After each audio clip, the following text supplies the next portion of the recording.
আমাদের বিশ্বাসকেই আমরা ক্রিয়েট করেছি পৃথিবীর সব থেকে সুস্বাদু পিনাট বাটার কাপ, আর সেটা এইভাবে হলো। সত্যি বলতে রিসিস এই ক্যাটাগরিতে বহু বছর ধরে রাজত্ব করছে, আর অনেকেই ভাবে যে রিসিস হলো পৃথিবীর একমাত্র পিনাট বাটার কাপ। কিন্তু যখন ফেস্টিভ্যালস এটা নিয়ে কাজ করতে শুরু করলো, আমি শুধু সংখ্যা বাড়াতে চাইনি, আমি সম্পূর্ণ আলাদা কিছু করতে চাইলাম।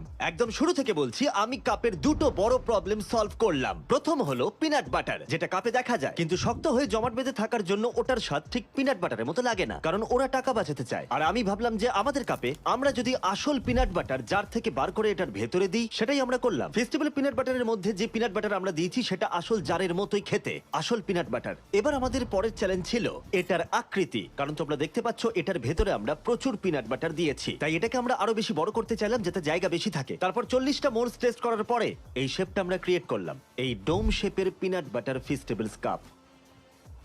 যেমনটা তোমরা দেখছো এর ভেতরে অনেকটা পিনাট বাটার রয়েছে। এটা হাই কোয়ালিটি ফেস্টিভ্যাল চকলেট।